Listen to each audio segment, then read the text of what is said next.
Hello YouTube. Hey, thank you guys for commenting on my previous video about the Destination LE2s there. I'm glad that I got some comments back and that I'm not just talking into the wind. Just kind of give you guys an idea of what I'm doing today is replacing the lower ball joint on my 2016 crosstreck. It's gone. Just gone. These OE joints are not built very well. They use the boot as a seal and hope that, it stays sealed along this and the grease just melts out of it and whatever. The new one, as you can see, she is got retainers on the boot on the top and the bottom, help the grease in there. I recommend that you don't buy a cheap joint, buy a new joint that comes with a new pinch bolt. And I also recommend that you do take your vehicle down this far. Hand tools, basic hand tools, you can do it. Just takes time. Do I recommend you use just hand tools? No.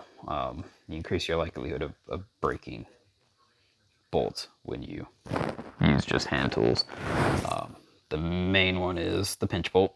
It will seize in the knuckle. You need to get some good penetrating lubricant in here. You can see this one. No bueno. See that? I got it out without breaking it. Penetrating lubricant. Give it a couple good whackies with the hammer. And impact. Why impact? Some people say, oh, don't use an impact, you'll just twist it right off. You could, if you're not careful. However, if you use a breaker bar and a ratchet or a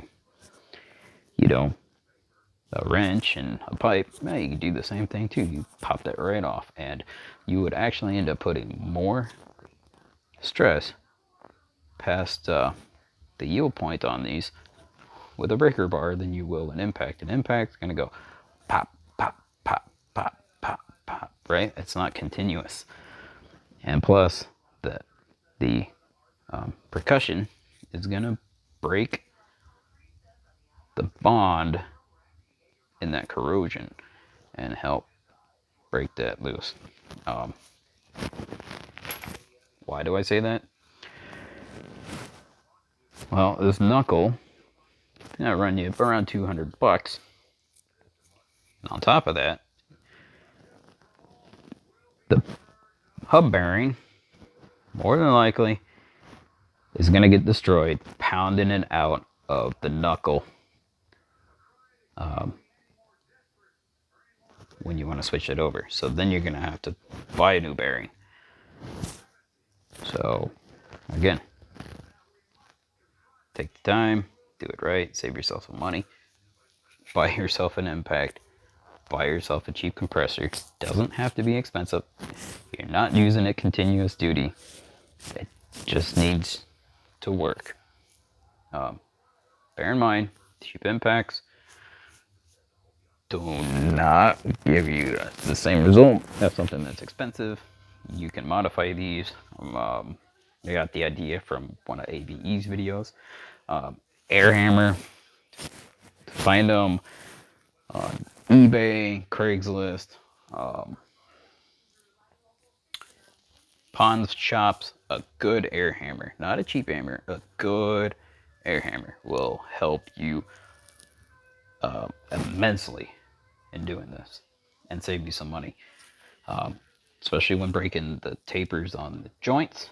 You see people that they'll wind the bolt up, smack it with a hammer. You still damage them. Sometimes you swedge these over, they weld, and then whatever. You get yourself an air hammer, pop, right there. It's not going to deform it. Pops it loose. One blow, maybe two. Same thing on here. Not a problem. The reason why this is the way it is Also, because if you put heat in here to separate this apart, you might burn the boot on your axle. And when I pulled this apart, I left the joint bolted in the lower control arm so that I can have resistance separating this off. People build odd pullers to pop these out, and you know, to me that's a pain in the ass to come in here behind the rotor, underneath, pull it apart. You know, I have a nice white chisel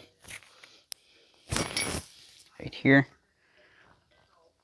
right in there, and the cool thing is it will separate this out and push the joint out at the same time.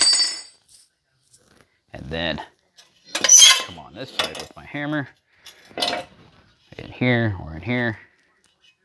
Sorry, in here or on the other side.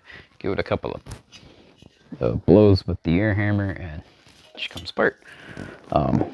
Another reason why it's like this is so I can clean this bore out and get rid of as much corrosion as I can in there. And then I'm going to install the joint with some anti-seize, and then we'll put it all back together. But anyways, that's my process and why I take stuff down like this. It doesn't take very long. It took me 15 minutes at the most to get it this far apart. Mind you, I got lucky. It came apart easily, but you know, it's worth it coming this far apart. And then you can inspect everything that's a wear item as well. You know, brakes, end link, tie rod. I